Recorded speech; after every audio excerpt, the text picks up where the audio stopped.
as we play Ken out of this speaker, and the mic picks it up, and it'll sound awful, but then people can hear what he's saying. Yeah.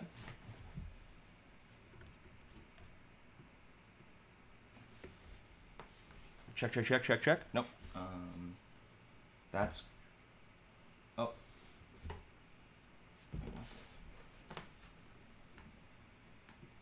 Oh, that's good. It's on now. Sweet. We're live.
Recording stopped.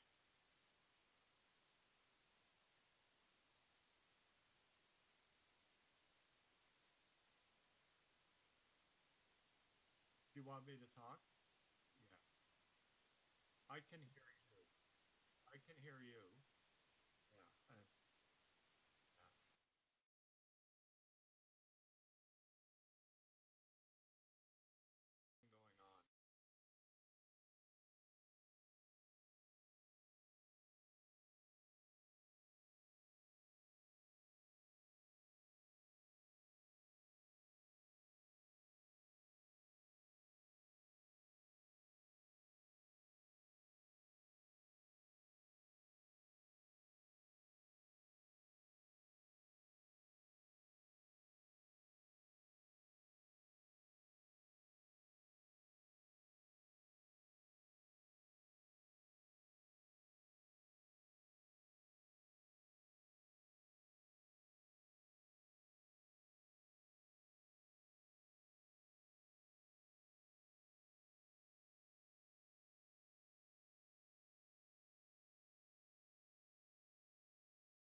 We can hear us. We can hear Ken. Ken, give us a little check 1 2. Check 1 2. Yeah. Okay, amazing. Everyone watching, let us know if there's any audio difficulties, but it looks good on our end. So I'm gonna hope it goes through the internet. Welcome to ponyHAUS Presents Neighborhood. This is our first event. It's so exciting. It's going to be a big weekend, and we're excited you're all here to join from the very beginning. And this is the best event I think that we could come with for our very first one. Yeah. Yeah. Of the scale, this is beyond expectations. Yeah. Yeah, we are so excited to have Ken Moffatt here, who is the Jack Layton Chair at MJ and I's alma mater. We're both now graduated. From X University. Yeah, Ken has been really generous in donating some financial support for our artists as well, so we're able to give him a little bit of money. And beyond just that, obviously, we're very excited to have Ken here because as the Jack Layton Chair, he always treats arts as a political motivator. Yeah. Because, I mean, you can speak a little bit more to the Jack Layton Chair as a institution. Yeah, so the institution of the Jack Layton Chair has kind of been a political advocacy event space at Ryerson for a long time. It's a chair that provides funding for events related to, in the past, related to politics. It was very connected, obviously, the NDP, that's why it has Jack Layton's name at the title. And since Ken has taken the role of the chair, the big kind of push has been to provide funding to arts projects as a way of connecting arts to political advocacy and kind of blurring the lines between the two. And because I think as a lot of people who are watching know, politics is so interrelated to arts and so important to each other that they really can't be ignored. And something that I've really appreciated working with Ken over the last few years on the various events he's been running is that aspect of how he's kind of taken the mission of the Jack Layton Chair to the arts world, and I'm sure he'll be able to speak more about that when we start talking. Yeah. Yeah. So thank you so much for being here. So happy that you're here. Thank you. Thank you so much. That's a good introduction of the Layton Chair. I'll just add a little bit, not just supporting financially, but also as your hostess, we worked on a pretty elaborate piece which I also put on events and put people together in a room with a leadership skill. There's any number of things that we use, but that's a good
this is, I'm seeing the talk ladder. Yeah, we're gonna try to do Well- it on our end I as was well. very happy to. Pardon me? We're gonna try to up you on our end as well. Yeah, because you Okay. sound good to us. Yeah. Yeah. So I Better. was invited into a ponyHAUS show, and I thought there was a special quality to ponyHAUS. So I asked to speak to Evie and Emjay, and out of that we've come up with this idea of an interview, and I'm very happy to support this weekend and the type of work you're doing. So why don't I just get into some questions? And we'll treat it as if not everyone knows who ponyHAUS is, right? So we'll just start with some basic questions. Maybe you can tell me a little bit about each of you, and then when you came together as ponyHAUS, the two things. Sure. All the way at the beginning. What if we start with you, Evie? Yeah. All the way from the beginning. When were you born? Where were you born? I was born here, not too long ago. Yeah, so I'm a visual artist. I studied film and hybrid media in school. Yeah, I guess I've always been drawn to how arts can be used to communicate properly. And I think a big part of my practice is sort of like demystifying the art world. I find a lot of time art is put on like a pedestal and it seems unachievable and sort of idealized. And I think through a lot of my work, I've come to realize that it is more accessible once people actually get into it, and it should be made more accessible because once people are given new ways to communicate and express themselves, like stuff just becomes easier.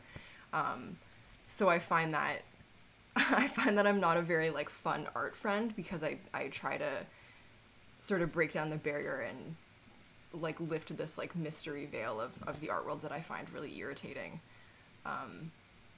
Yeah, that people like to perpetuate, I think, to just keep people out. But yeah, that's me. Yeah, that was great. I am not a visual artist. I'm a musician.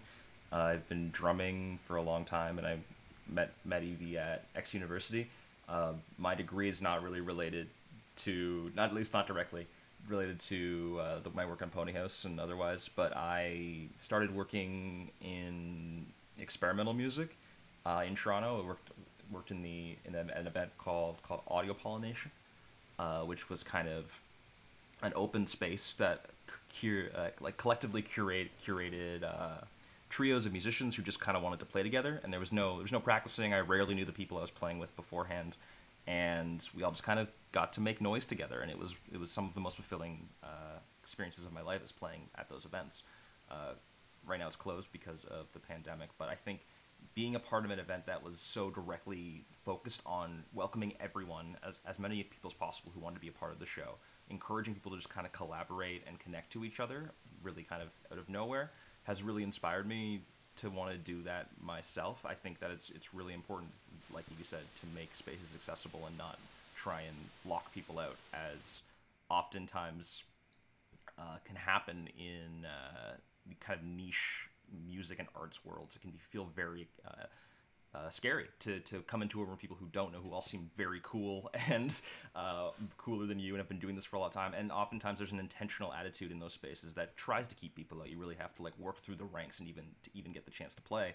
And I came to one of these Audio Pollination shows. I asked the guy if I could play the next one. He's like, of course, yeah, sign up. And it was like the most welcoming thing I've ever experienced. And Ken, you've met Michael, who ran those shows. He played at a Jack Layton event the one we ran for Meyer. Yeah, anyway, he's a good friend of mine now, and I think that is kind of a huge turning point in my experience of creating art and music, and I wanted to continue doing that in the digital realm now that we're here. Yeah, and then I guess our coming together is linked to the event that you were referencing that the Jack Layton Chair ran on Twitch. MJ organized that. MJ asked me to be one of the visual artists. And like a technician. And a technician. And then an emotional support person for me during that event, for sure. I got the coffee and whatever.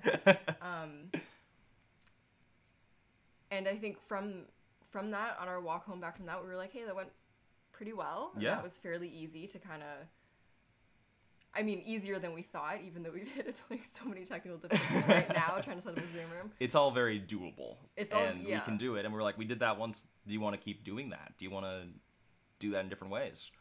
And that's kind of how ponyHAUS was born. Yeah. And we were a part of some other Twitch streams that prioritized music very heavily. And so me being a part of some of those as a visual artist, I felt very much in a secondary role. And with COVID seeing exhibition spaces disappear for visual artists, we thought this would be an example or a good platform to kind of give visual artists some like a new digital space. An equal place with the music, because it doesn't have to be secondary, especially the way we try to run ponyHAUS is that it's an equal platform for both visual artists and musicians, and so that's always been very important to us and will continue to be. Right already, you're right into it. So let me just pick up on some of your ideas. I mean, one of the things that was very impressive to me about ponyHAUS is the accessibility to get online with you, and there, it seemed to me the kind of do-it-yourself quality of the technology. You were taking it and using it.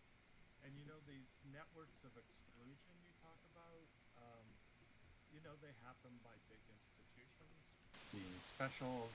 I think also, like you say, certain artists may need to know they're in a very rarefied group of art, an artist, and commercial purposes have to create a limited access to art in order to create a need or a want or a desire for income.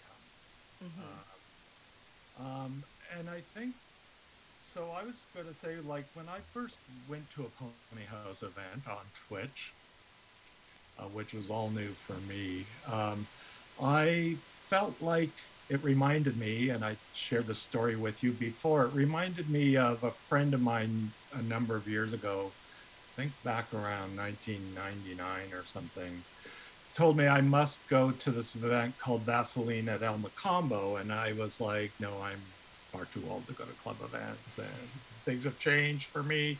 And I went, and I arrived, and he was absolutely right. His name was Patrick DeCoste, or is Patrick DeCoste, and he was absolutely right. I must go to that event. And I thought, there's someone behind this event. This event is very intentional, and that person was Will Monroe. It seems, who had a very intentional way of putting something on. I felt the same, I am coming to a question, I felt the same in coming into the ponyHAUS Twitch, that this was quite intentional. This was special. And so could you talk about a little bit about your ethics of ponyHAUS, or your intentions or principles behind it, if we could put it any way you want to call it? What do you want to call it? Interesting. Our ethics. Ethics. No, it doesn't have to be ethics. That sounds cool. You know what I mean? Be chill. Your intention. There's an intent there. I can tell behind it. Let's put it that way. I think our intentionality is very simple, right? It's that we wanted to give artists a space, and I think the way we run it, it's also very easy because we live together. It's really easy to have conversations about, as we're growing, as things are changing, how should we be responding? But I think at the core of everything we're doing, we want to be as hands-off as possible, and all we're doing is providing space. Yeah, we really just invite artists to create something together, and we don't really have any other say in it. Sometimes artists are like, I hope this is the kind of thing you want for our show, and we're just anything. Like, it's what a yours. silly question. It's your stage. It's your concert space. I don't care at all. Yeah, we had some people for this show kind of, is it okay if I submit this to film festivals? Is it okay if I show this before? And it was like, we don't own anything. Like, all we want to do is, like, we have a computer and we know how to run Twitch to some extent. Yep.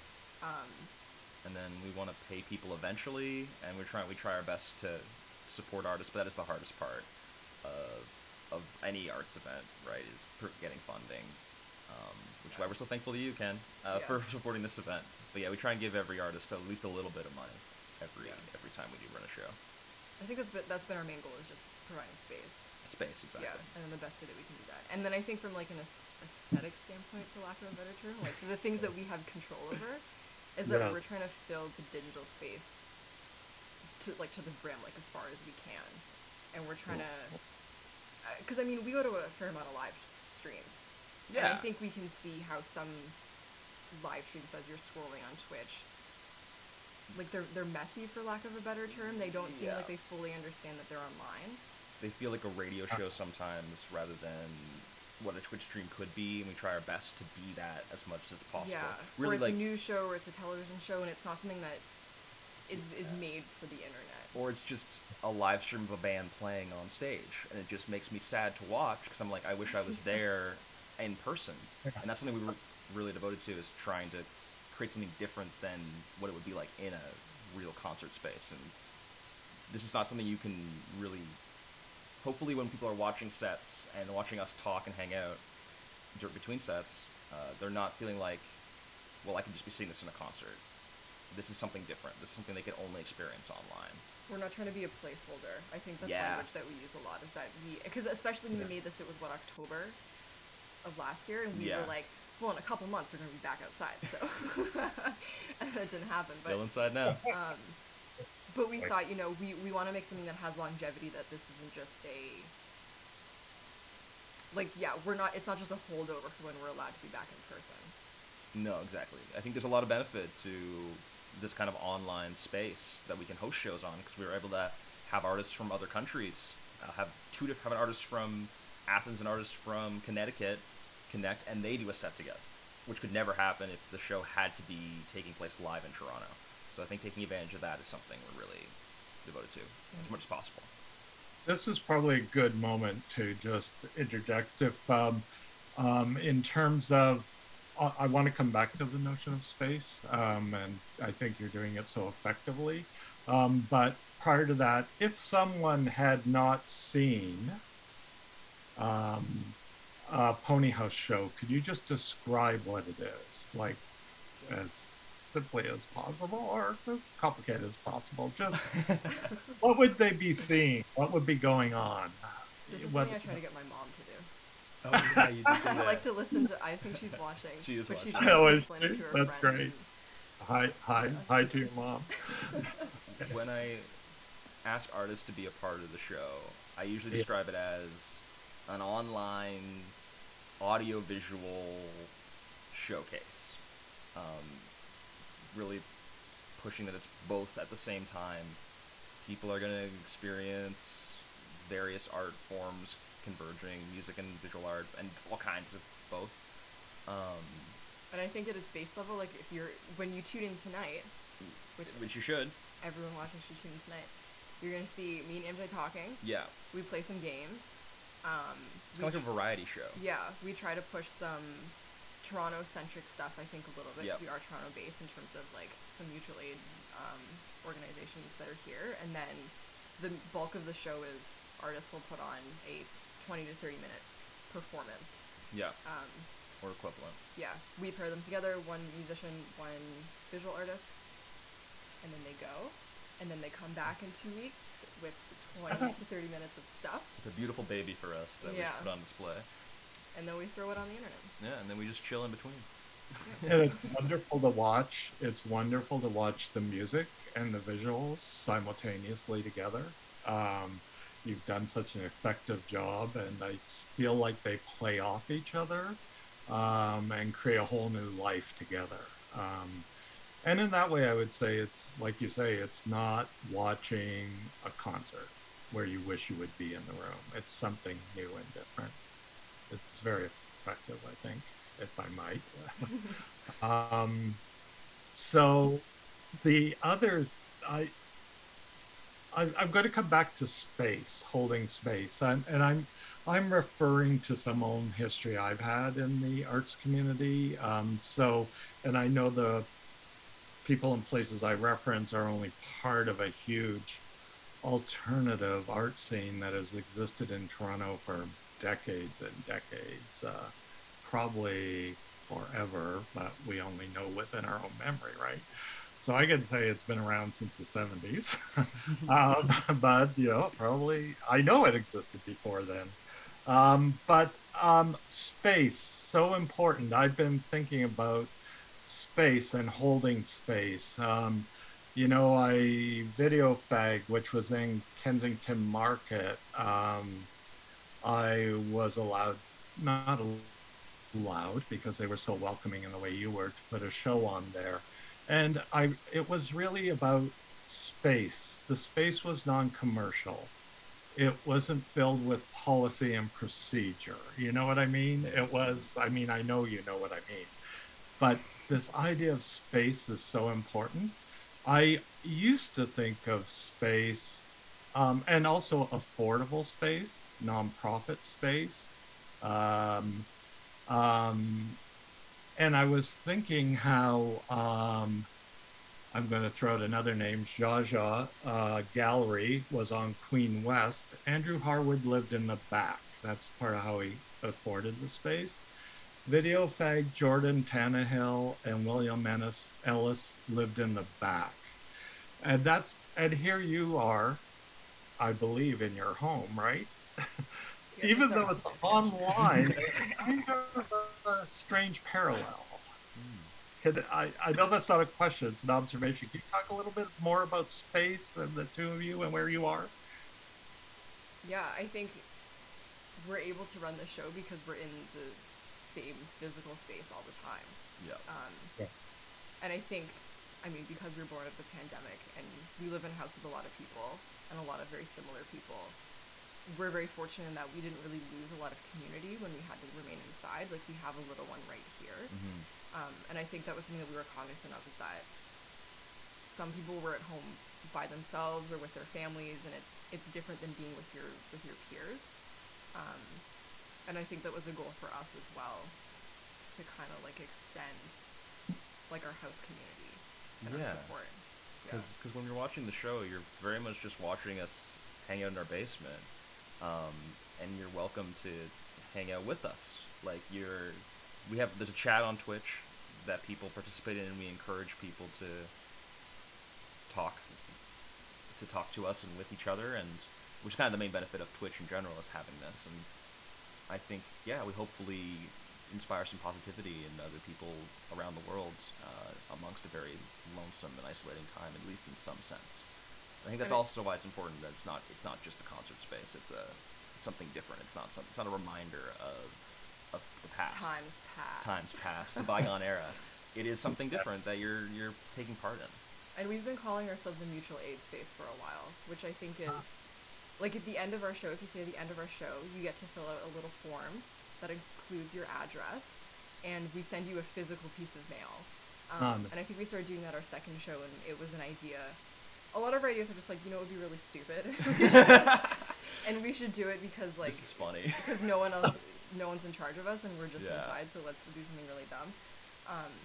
But the idea was, wouldn't it be funny as if all of these, like, online friends that we have, we only know their screen name, we ask them for their home address, and we send them a letter in the mail. Like, that would Yeah. be so funny. We sent them an object from my room that I just found. The last month was just like a bunch of crap from my desk that I sent out to people, and they were Yeah. like, "Thanks, I guess." We've written little handwritten notes, Little origami little horses, origami horses. pony theme.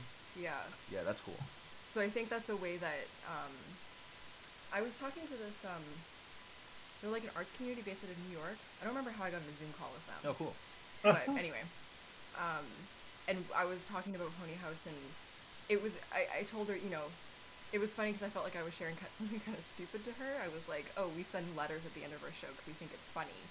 And her reaction to it was like, that's a really good way to, you know, take things offline. And now Yeah. you've reminded people that you're a physical person and that you exist in physical space. Like, we have one viewer in Kingston who we send mail to quite a bit. Yeah. And it's kind of they're fun big because every fans. time, you know, he'll post it on his Instagram story and he's like, wow, they're sending this all the way from Toronto. And it's like, yeah, it's the mail. Like, we can just kind of throw it in. Yeah. Yeah. We have friends in the States who tune in. We've connected to a lot of artists down there. I mean, you're from Rochester, so that's great. And Connecticut, we have lots of people all around the world who are kind of able to connect with us physically and online. Yeah, I'm making an association. I just signed up. Rhea McNamara is a Toronto curator, an excellent Toronto curator, who just is about to launch. Unfortunately, I don't have the name because I didn't know I was going to be speaking about Rhea's show, but she's about to launch a mail order art show. So you sign up and you get art mailed to you. So very similar kind of making it real, interconnecting art with people again, and in different ways. Um, so it's nice to see these associations. I love the let's go to the do it yourself quality. I love that you said you mail things off your desk. Whatever happens to be around is what you mail out. And I guess these are the prizes or whatever, the reward. Yeah. It's like the first 10 people that get the form. They get. Yeah. Someone got a paperclip chain. Someone got great. a pin. Yeah. So let's talk about just do it yourself. I mean, you're doing this with very few resources. What are you technically used? Yeah, maybe let's just talk about what is the technology of this. Let's make it a little transparent what you work on and how you work it. Sure. Yeah. I mean, we run most of the visuals off of my MacBook, which I would not advise if people are listening and they want to get into this. Do not buy a Mac. It's the worst. I didn't know. Do not support Tim Cook's terrible company. Yeah, the graphics card is not good. But I think that speaks to, like, we're limited in the equipment that we have. Yeah.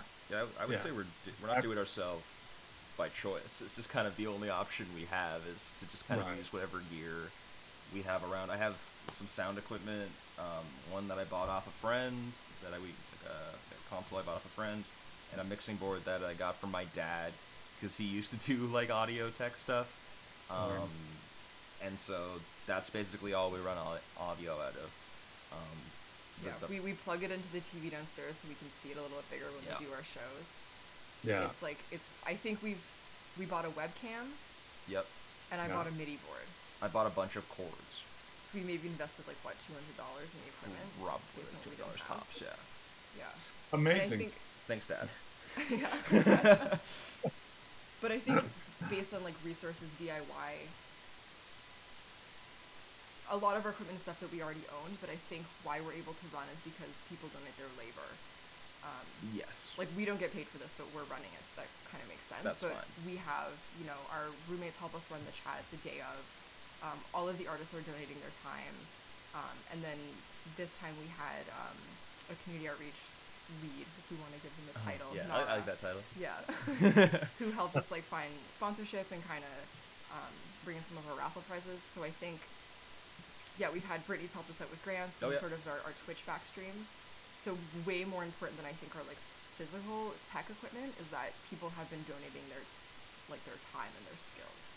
For no Which money. is why we can run this event. Like, it looks like a huge laundry list of stuff, but we just emailed people and we were like, hey, you do X, can you do it for us? And we'll put it on the internet.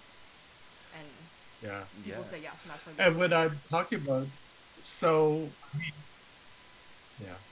I mean, I started by asking about the technology, but even as you talk, it becomes clear it's about the imagination. The DIY, in a way, is what you make of this, and it's very imaginative.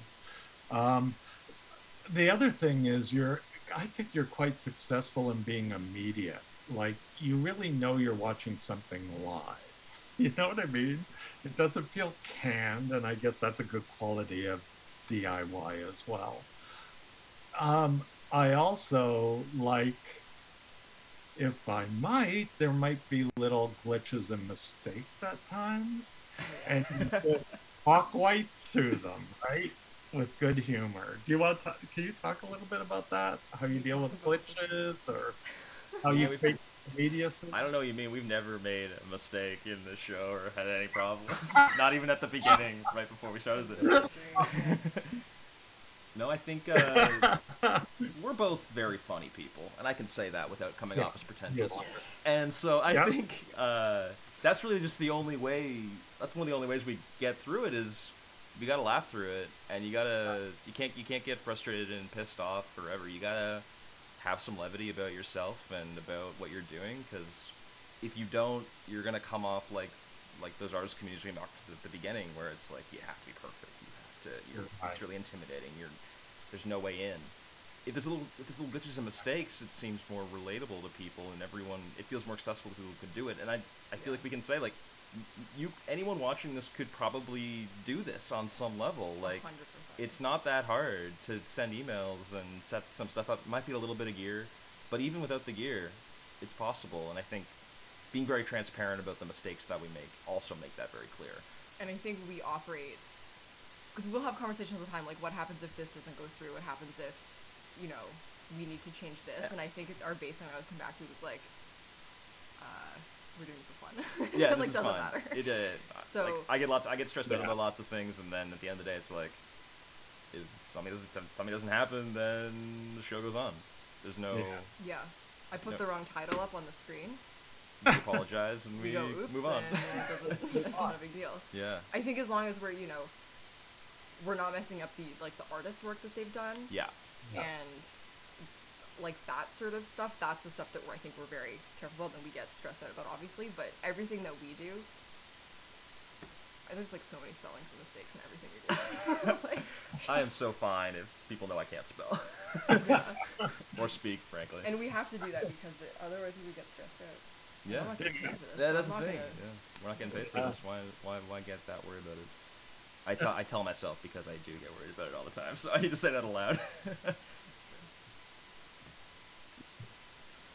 No, well, I mean, there's so many ways I could go with this, but I do want to clarify, you know, I talked about glitches and mistakes. There's not that many, honestly. But they are, you really manage them really in a very cool, fun way.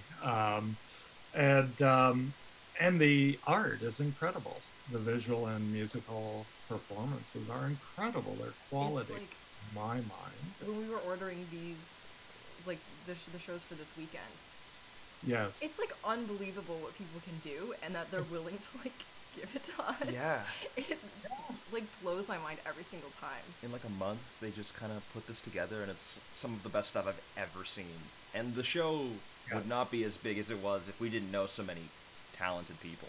Like, that is the bulk of what we do, is showing this amazing work. Yeah, it's wild. It's so good. Yeah. I'm Yeah. so excited for everyone to see what we have on store, because Yeah. there's some amazing sets. Every set's amazing. But I have my favorites. Yeah. You can't say that. I can say that. I mean, when I look at it, I mean, sometimes I just think the labor and the art that's then submitted to your platform or your show, however you want to word it, so much labor of love, I guess. Nobody's kind of getting paid, right? No, Yeah. we do our best, but Yeah. Yeah. They know they're not doing it for the money. yeah. Yeah, exactly. Maybe someday. I've got a little bit of a segue.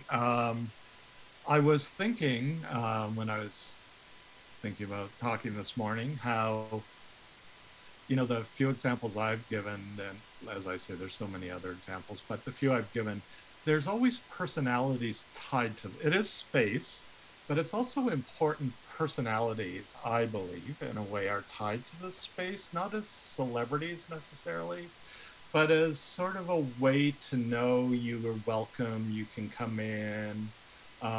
You know, so Jordan and Will and Video Fag, Andrew at Jaja.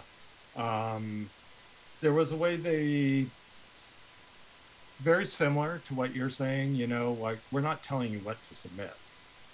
You just do your work, we'll show it.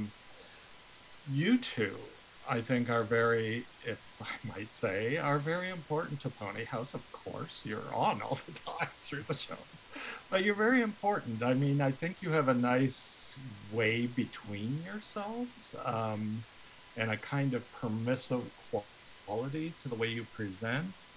I know it's a little bit of a tough question, but can you talk about yourselves a little bit as online personas? Who are you? Like, here's a simple question: who are you? But I'm just making transparent that I do think you create the quality of what ponyHAUS is. Yeah, and I think it's something that we think about, like, especially when we Yeah. go offline at the end of the show, we're like, "Wah!" like your brain melts a little bit. Yeah. We talk about this. We had a conversation a while ago, just even about how we speak during the show, and it's never Uh-huh. something we've directly discussed beforehand. But like when we're on camera, the way we go back and forth is very different than how we speak to each other in real life. And we are friends in real life. We're not putting that on for the camera, but Uh-huh. there's a way in which that we Could you imagine? we If we never each other? speak. Maybe someday. Uh, the yeah. So like, I think it's we are friends and we hang out all the time in real life, on and off the show, and we have this way of just kind of bouncing back and forth when we're on camera that is not necessarily intentional, but it is somewhat contrived. We don't like interrupt each other when we're speaking on the show. We're like, there's less active listening, I think, is one key thing that's different to not interrupt each other for those who are listening. So that's Yeah. one difference between ourselves and the two kinds of ourselves, I guess. Yeah. And then I think behind the scenes we're a good balance, Yeah. because I think you are very hardworking and I am very lazy. Oh, come on. Okay, I will say this. That's not true. I'm very lazy in that I want to do like the minimum amount of work to make something that's Efficient. good. You're So like, efficient. to be fair, yeah, I spent like a lot of time building the show file. Like, I spent Yeah, hours and hours absolutely you building it. did. But I'm doing it so that during the actual show I can just like sit and Yeah. press a couple buttons and everything is like pretty automated. And I think that's why I think we both like to do all of our work at the beginning, Yeah. so that we don't have to do any work. We try and during. get ahead of things. And that's why we're able to run shows, I think, so quickly. Like Yeah. we have a show on the 30th of this month, so it's like, you know, less than a month turnaround. We talked Yeah. about, you know, do we want to have a show this month? Do we want to wait until the end of August? We were like, we got all the stuff written. Yeah, So all it's we like gotta set. do is pull people in. We just gotta message people the same things we always message people and hope they say yes, and then connect them, and then our work is done until the week of. Like, it's very We want to do as little work straightforward. as possible. Yeah. And I'm very lucky to have someone who is extremely hardworking and good at what she does. I'm only hardworking to be lazy. and I think we definitely complement each other in the kinds of skills we have behind the scenes, with audio, with visuals, with different kinds of communication. I don't know if that answers the question that our online Definitely. personas. No, definitely. And I also just wanted to make the observation of the importance of you in this space. And I'm assuming it also that you draw so many quality artists, it has to be part of the interaction you have with them as well. That's all MJ. Is that MJ right? does all of the emails. I can't do it. I'm too mean in emails. Yeah, we permit each other to both get more pissed or be nicer. I think that's good. Good balance. So who is your community, your participants, your audience? Who do you imagine it to be? Our parents. Yeah, just our parents. Our parents come to every show. Well, it's a Yeah. good start. Yeah. Yeah. Yeah. I think a lot of broke, bored college students, or recent grads, or the adult equivalent, as Evie put it, which is like 30-something artists, like the same kind of people. A lot of people who make art themselves. We have a lot of people who are from past shows who come to every show, which is really nice. Yeah. That's a huge bulk of it. Is just a lot of friends and friends and friends, friends of friends. I think we draw people that have a similar mindset, that they want to make stuff, Definitely. and they, don't necessarily need the stuff to go somewhere. It's more about having the place to show it and the response from people who are like-minded. They just enjoy creating. Yeah. Yeah. Yeah. And showing off work. Yeah. Yeah. We're not a very commercial. And I've heard that in your shows. I've heard that in your shows. I've heard, you know, I was just watching a show where I thought that, I heard one of the musicians say, just thank you for having me on so I can show my work, that there's a place for that. So we're already kind of coming near the end of time, so I'll ask a few more questions of you. One is the emotional life of a show. I'm sure it's quite emotional in a way, quite thrilling, quite exhausting. Can you talk about a little bit about the emotional life of the show? Or this weekend? No, you don't. This weekend, Already come there. This we're is in the thick of it now, so yeah, you're in the thick of it. Don't talk about that now. Oh, that's too difficult. We're different because you're very anxious. I'm anxious during the show. When we set up, Yeah. like you're down there. I get down there like 2 hours ahead of time. I'm very much puttering around, making sure everything's like as perfect as possible. And I roll in 15 minutes before. It definitely stresses MJ out. Every time. And I know that, but I'm ready, so I don't need to be there. Except for when I'm not, but we fix it. So yeah, I get very bouncy and bubbly, and you are very lax. And I've actually my dad told me that kind of reflects the dynamic of the show, compared to like you think about like the usual male-female dynamic on like a radio show. Usually the woman is very bubbly and like laughing at everything, and the male is very like closed off and dry. We're very much the reverse, which I really like about our show. Yeah. And about us in general. So I think that causes different emotional effects at the end of the show. We're very tired. Like when we log off, you're like, Yeah. yeah, we watch something really dumb. Yeah. Because I need to like turn Yeah. my brain off because I've been on for so long. And then yeah, the next day we sleep in sometimes. I'm always in a fog the next day. Yeah. Like Yeah. I have no emotional energy. I think you're more introverted than I Oh, am. 100%. So I get a little more energized the next day after doing it, just because I feed off the text from people. But yeah, we definitely some processing. Yeah. So you talked about the Layton Chair, and me as the Layton Chair Jack Layton Chair being interested in artist politics. And it doesn't have to be capital P politics, you know what I mean? It doesn't have to be party politics either. Politics has many different forms. So I'm going to ask a couple of sort of big questions here at the end. Is there a politics of ponyHAUS, or what is your politic? How's that? I didn't prepare you for this. No, I love that question. Way to go, right? Like, there you go. Answer a simple question. This is so powerful. Well, we do make calls. We've kicked people out of our chat. Oh, Is that yeah. kind of politics? That's something. Well, that's something politics, politicky, and that's absolutely. related to space as well. Yeah. Because I think we talked about, in an ideal world, the space would be open and everybody would behave, so we wouldn't have to, like, control anything. But we've had a couple times where People are mean. And we had the discussion, because we can talk when the actual set is on, but we had someone sending, like, mean comments in the chat about the actual performance. And then we discussed, like, are we allowed to kick this person out? And then we decided... Like, immediately, it was like, yeah. You're on my internet page, and I don't like what you're saying, so...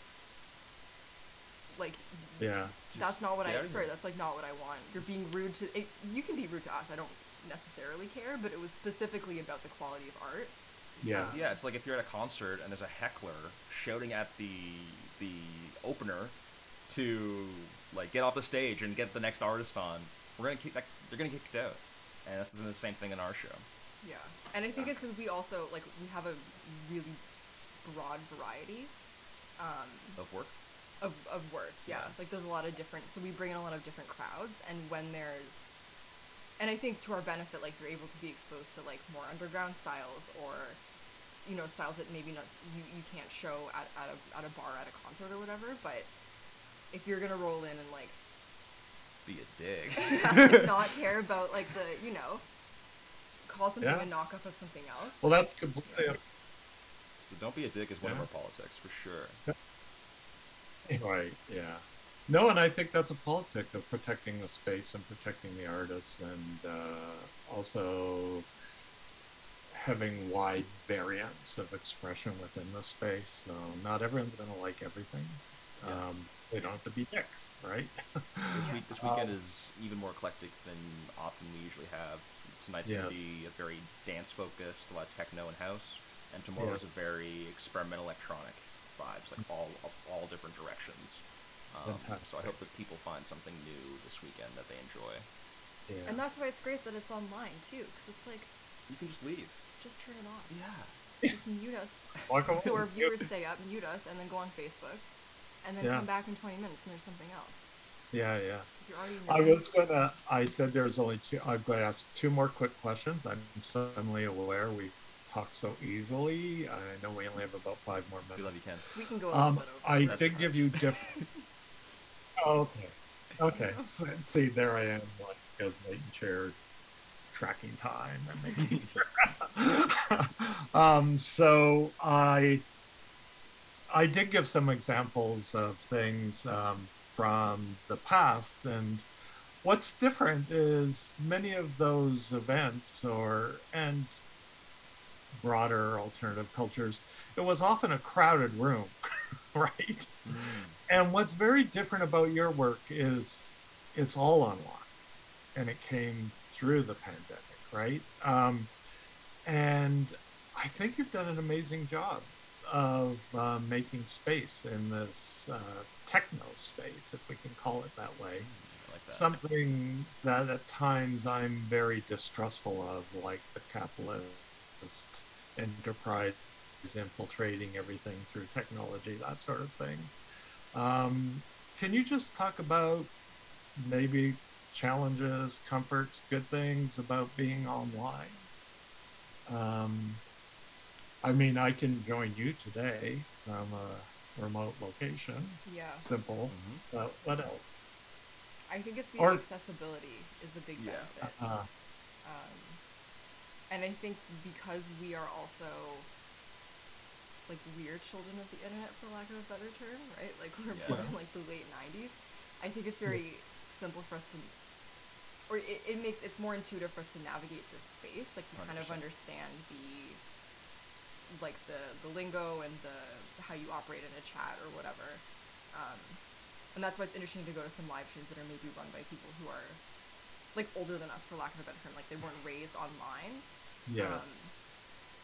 And there's a different attitude, different approach. You also, yeah, I also think you trust it perhaps better than, say, someone of my age, you know? Yeah. Kind of know it can work, or you'll get it to work. I think we know the limits of it Yes. very well. Like we can kind of intuit what we can and can't do, like on a platform like Twitch. Yes. Figure that out and then carry it out the way we want to. We're still like working within the capitalist system. Twitch is owned by Which is Amazon. owned by Amazon, which is not our favorite thing in the world. Wow. But it's free to use and it's free to broadcast the work Yeah. of artists. So it is kind of the best we have right now. Yeah. We might move eventually, but that's what we have. I think that's Yeah. Yeah. I think Well your said. use of the word limits is really good. Like we know the box that we're operating within, Yeah. and we'll fill Yeah. it, and we'll Yes, send mail but- out of it.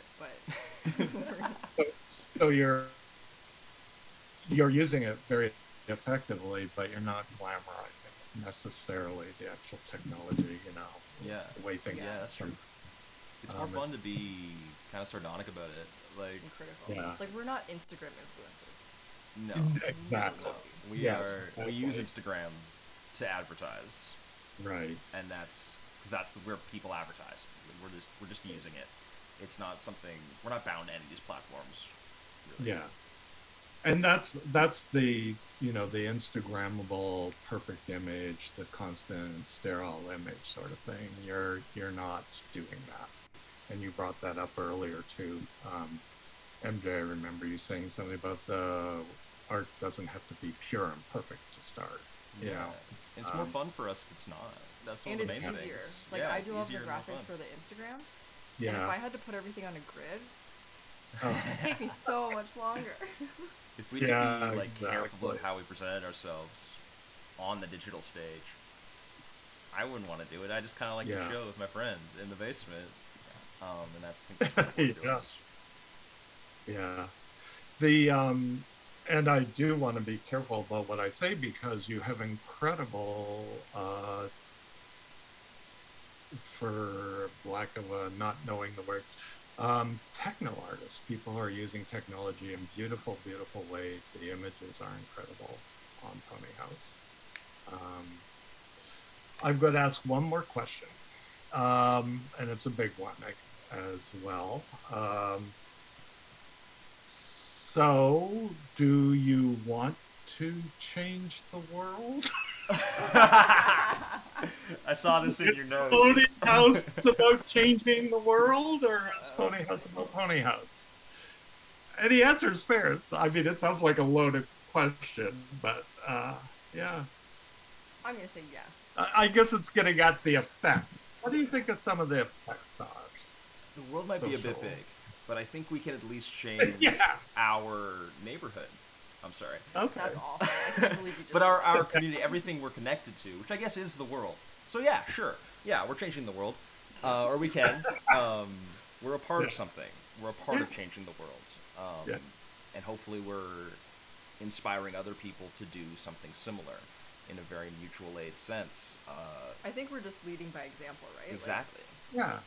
Yeah. That we're able to, you know, like the Toronto community's not that big. The Toronto electronic music scene is not that big. Mm-hmm. And if you can just exist within that space and be like, yeah, ponyHAUS proves that you can be dumb and do it. Yeah. And yeah, do stuff with kind of or a different kind of standard, right? Like different values. Yes. And I think providing a space for people that isn't commercial, as we've mentioned before, like that is valuable. As much as we do want to pay people, and we try our best to, we're not like aiming to be a certain thing with anyone's art. It's a very open space. We're not trying to please investors, and I think that's important. And I think the fact that we can do that, and hopefully are inspiring other people to do something similar, that could potentially be changing. I think it changed my outlook for sure, because I used to work commercially a lot, and I thought that was like the situation. Yeah, I come from like an experimental music scene where no one expected to make any more than $5 a night, and I played like once every 4 months, and I was like, this is my art practice, and so this was a very normal switch for me, very easy switch. No, I think you're good. Like non-commercial space, so important, so important. Especially at the moment when everything is, as you point out, even though Twitch is free, it's owned by Amazon. We're mediated through these large enterprises. So you're taking it and using it and creating a wonderful space. Of course, the downside is the labor of art. Not the downside of you. The downside of the way arts is funded is, of course, the impoverishment of artists and how they need to be supported as well, socially and culturally and politically, far beyond ponyHAUS. ponyHAUS is allowing the opportunity. You are so easy to talk to. I could go on for another hour. You're a pleasure. So thank you for letting me interview you to start out the weekend. That means, a lot. Yeah, thank you so much for being here and sharing your stories. Yeah, it's great. You're the best. Yeah, I know we have lots more hours of prep for this interview, but I'm very excited for this one, so yeah. Okay, great. Yeah, me too. Well, good luck with the weekend, and I'll be in and out. Amazing. Yeah, thank you. We will see you in the chat. See you there. I saw you subscribe to us. So that's great. I know. I'm figuring it out. That's as great. I go along. Yeah. Should we do a little promo for stuff happening today? There's 9 people watching us right now. So hello everyone. If my mom's still watching, hi mom. Here's my mom. Yeah, so if you're watching right now, you should come to the rest of the events we have today. We have in half an hour. Thanks, Adam Bovaletis. Love you. We have yoga coming up at 1:30. Very exciting with Music by Sky. And then we have a Gear Talk, yeah. Gearheads 101, which interview hosted by Ted Kennedy of Frequencies. And featuring 2 artists you'll see tonight, Dustin Good, aka Core, and Raphael Kahn. Yep, pretty good. And then what's our 4:30 event? question. I think it's this game Oh, show. Insomniac. It's the duh. Insomniac game show. Yeah, because Adam is here. Yeah. We're going to be sending our stream key to Insomniac Film Fest, which is something they tell you not to do. But we're going to do it. And Insomniac Film Fest is doing a game show with the artists, the filmmakers from their quarantine film. Some kind of trivia Insomniac the thing. movie game show. Yeah, Insomniac the movie, the game show. Yeah, we're very excited. And And then we have the show, The show at 7. which everyone should come to, and they should also buy tickets and donate. Yeah, you should buy raffle tickets if you're here. You can go into the panels below. There should be a little thing that says Eventbrite. There definitely is. Not should be. Yeah, if you go to the donate panel, click on Eventbrite, you can buy some raffle tickets, or just buy tickets to the show. If you buy, Or you can just send us money on PayPal. send us money on PayPal. If you buy tickets on Eventbrite, the money will go directly to the artists that you buy tickets for. It's just a way of us continuing to fund people, trying our best to. So yeah, you can be a part of that, and we'll see you at the events. Yeah, if you can't do any of that, you can just come to the chat. Just come to the events, and that is just fine. But you have to be in the chat. That's the only rule. Hey guys, say hi. Cool. Okay. Bye, Ken. Bye. Yeah. Thank you so much. My See you pleasure. in, cyberspace. Yes, on the other side. Yeah. Okay, bye.